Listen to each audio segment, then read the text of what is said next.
Tiba-tiba Nabi seolah-olah mengelak sesuatu dalam sembahyang tu. Allahu Akbar. Tiba-tiba seolah-olah Nabi sedang mengelak sesuatu yang datang nak mengena Nabi, dan Nabi memegang sesuatu dengan tangan baginda.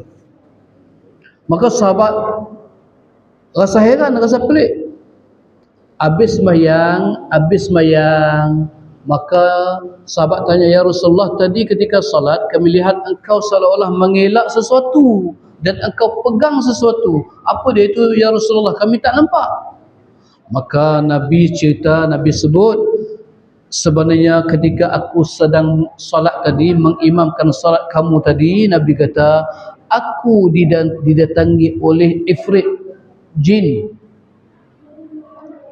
datang untuk mengganggu aku, iaitu apa? Nak kacau sembahyang Nabi, nak kacau salat Nabi, dengan membawa satu ketulan api, nak mengenakan pada Nabi, nak kacau ganggu Nabi supaya terganggu salat Nabi. Kemudian apa Nabi buat? Nabi pun mengelak dan Nabi cekak, peganglah. Nabi kata, aku mencekik pada lehernya, leher jin tadi, ifrit tadi. Nabi cekik, Nabi pegang, sehingga Nabi kata, sehingga aku merasai di tangan aku ni rasa sejuk daripada lidah dia tadi. Orang kena cekik, terjelir lah lidah dia. Jin dia bukan calang-calang orang, dia kacau ni, dia kacau Nabi. Dia ingat Nabi ni apa kan, sekali Nabi cekik terjelir lidah dia.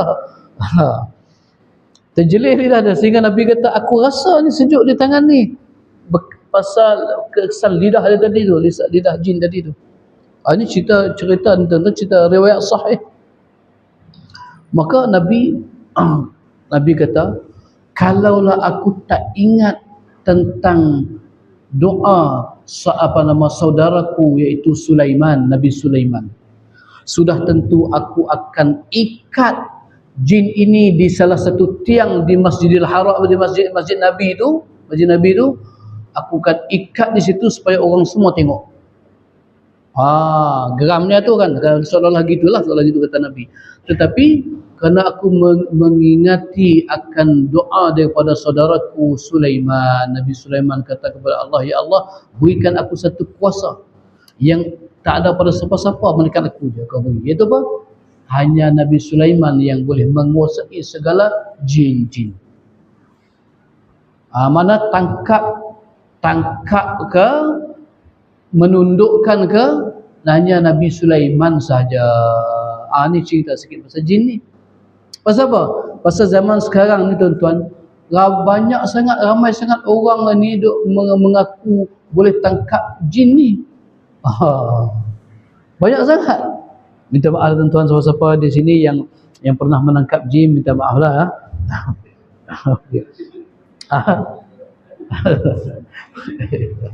Baik.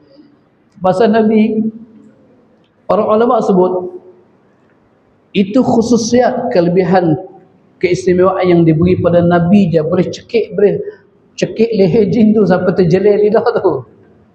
Dia tak ada pada kita je. Kalau orang kita zaman sekarang ni semayang subuh pun tak bangun contoh, tapi tiba-tiba boleh ambil kopiah putih sebiji, buat letak atas kepala, mengaku boleh tangkap jin. Ini yang kita herannya, kita pelik. Lepas tu pula kita pula percaya, banyak sangat yang percaya tu. Ni baru-baru ni tuan-tuan, saya dengar kawan dah cerita. Bukan di mana, di sini juga ni berlaku ni. Seorang makcik ni, dia panggil satu orang untuk, dia kata rumah makcik ni ada gangguan. Malam-malam ada orang duk berbunyi-bunyi di dapur. Kami dah tidur, di dapur bunyi, kadang di bilik air bunyi air dan sebagainya. Jadi panggil orang, jemput orang, suruh tangkap jin di rumah dia. Datang 2-3 orang, geng anak muda, geng ni pun tak pernah nampak di masjid ni. Tak pernah nampak ni, tapi boleh tangkap jin. Tasbih jangan kira lah, tak kita tasbih 100 itu panjang ni je, dia panjang lagi. Terus, contoh je tuan-tuan. Jangan marah siapa yang mendengar. Dia, kita ni percaya sangat orang boleh tangkap jin, maka dipanggil orang ni, dua tiga orang anak muda ni tangkap jin. Dia kata, makcik, rupa-rupanya jin ni duduk bersarang tu atas pokok tu. Pokok tu sebenarnya pokok mangga, lama sangat dah pokok tu, berpuluh tahun dah tanam. Jadi pokok tu rimbun besar, dia duduk bersarang atas pokok ni. Dia daripada pokok ni duduk ganggu rumah makcik ni. Jadi bagaimana cara dia? Cara dia yang pertama adalah kita tebang pokok ni. Tebang pokok mangga tu. Daripada setiap tahun boleh makan buah mangga, tak boleh makan dah tahun ni. Bismillah. Tebang. Pasal untuk nak menghalau rumah jin tadi tu. Tebang pokok. Lepas tu selesai tebang pokok, masuk dalam rumah. Di sini ada seekor, sini ada seekor. Di bilik air, di tandas, di dapur, semua ditangkap, tangkap, masuk dalam botol. Lepas tu pergi anak muda negara, dia orang ni geng anak muda ni kata, ini cerita betul kan tuan? Tak apalah. Kami orang bawa jin-jin semua ni pergi buang di laut. Naik perahu pergi buang di laut. Tak tahulah wallahu a'lam betul ke tak betul mereka pergi buang, tak tahulah. Dan ceritanya betul ke tak betul tak tahulah. Mas jin tu dalam botol tu. Ada saya dengar satu ceramah. Masuk tu baik. Malam ni saya habiskan cerita sikit pasal jin ya. Nak perbetulkan kita punya inilah pahaman kita. Ada seorang ustaz ada bercerita, seorang tuan guru. Dia kawan dia ni tukang tangkap jin. Nama ustaz jugalah. Sakit, masuk hospital. Jadi tuan guru ni pergi ziarah dia. Dia kata, tuan guru, saya bertaubat kepada Allah. Taubat kenapa? Kita kan orang baik, kuat, bagus, selalu tolong orang, tangkap jin orang. Jadi bertobat apa? Dia kata, saya ni selama ini duk berkecimpung dalam bidang ini, dia kata, sudah lebih 2,000 orang saya bantu, saya tolong tangkap jin di rumah mereka. Tapi kenapa bertobat? Sebab dia kata, sebab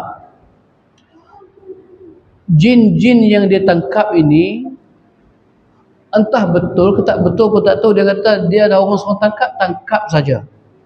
Jadi Tok Guru tanya, betulkah kau tangkap masuk dalam botol itu? Saya pun tak tahu betulkah jin dalam botol tu. Ni siapa dia? Tukang tangkap jin. 2,000 orang dah dia tolong dia dah. Lepas tu kita ni pula tuan-tuan bersandarkan kepada apa? Almarhum Tuan Guru Datuk Dr. Haruddin. Mengatakan Tuan Guru Datuk Dr. Haruddin pakar dalam menangkap jin. Kita tengok balik ceramah yang disampaikan oleh Tuan Guru almarhum Tuan Guru Datuk Dr. Haruddin. Dia menafikan dia tak pernah tangkap jin. Macam mana kita boleh menyandarkan kepada dia boleh tangkap jin?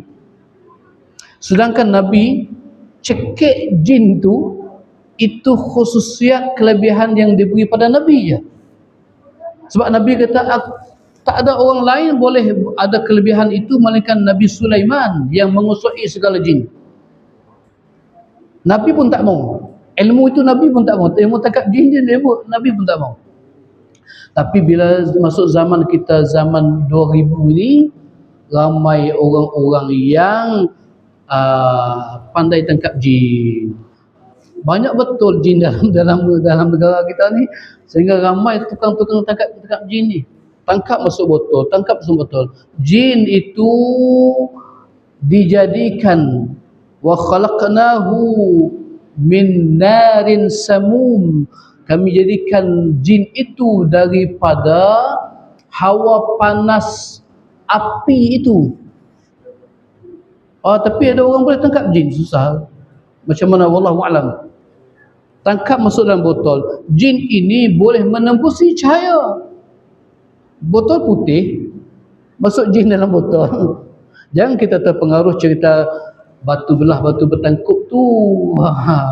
Masa tangkap jin masuk dalam botol, lempar dalam batu, batu pun tutup.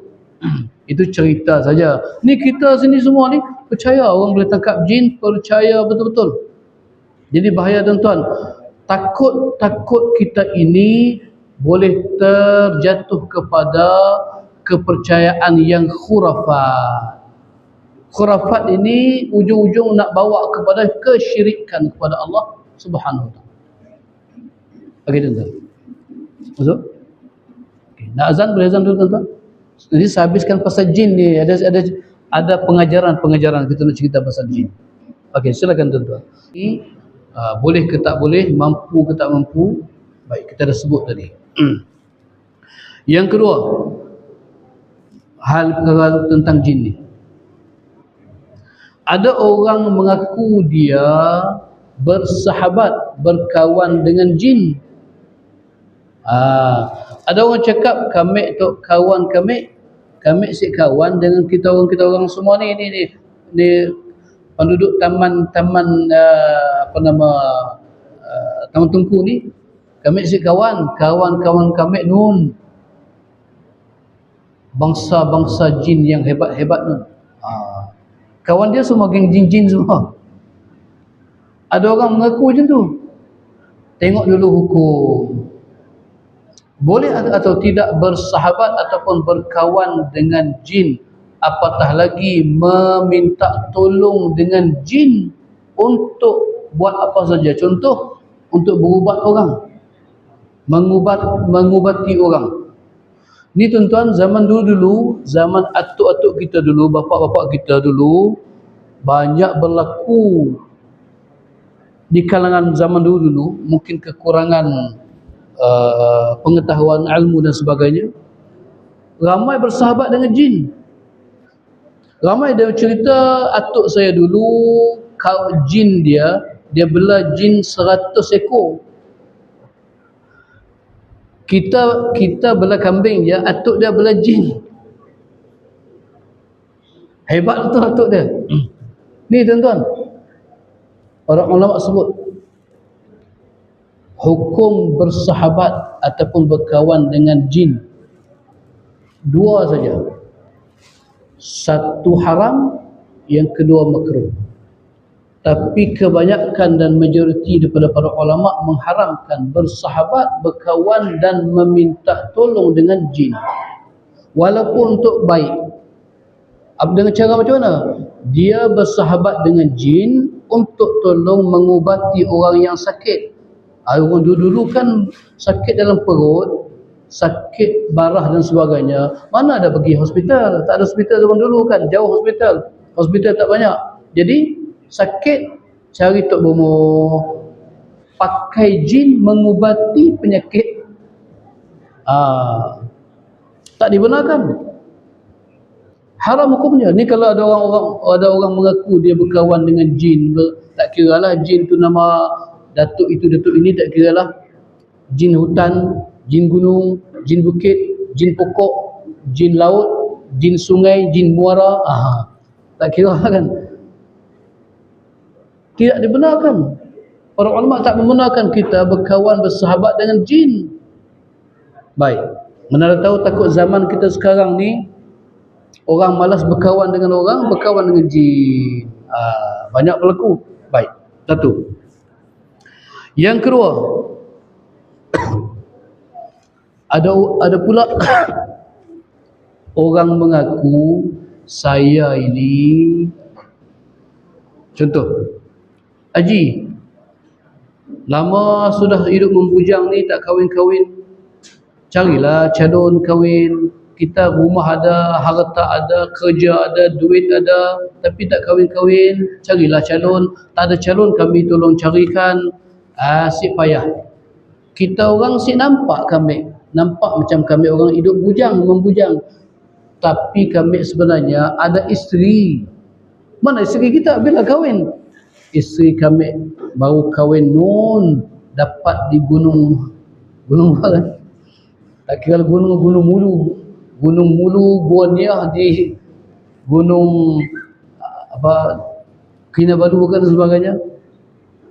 Rupanya isteri dia jin ataupun laki dia jin.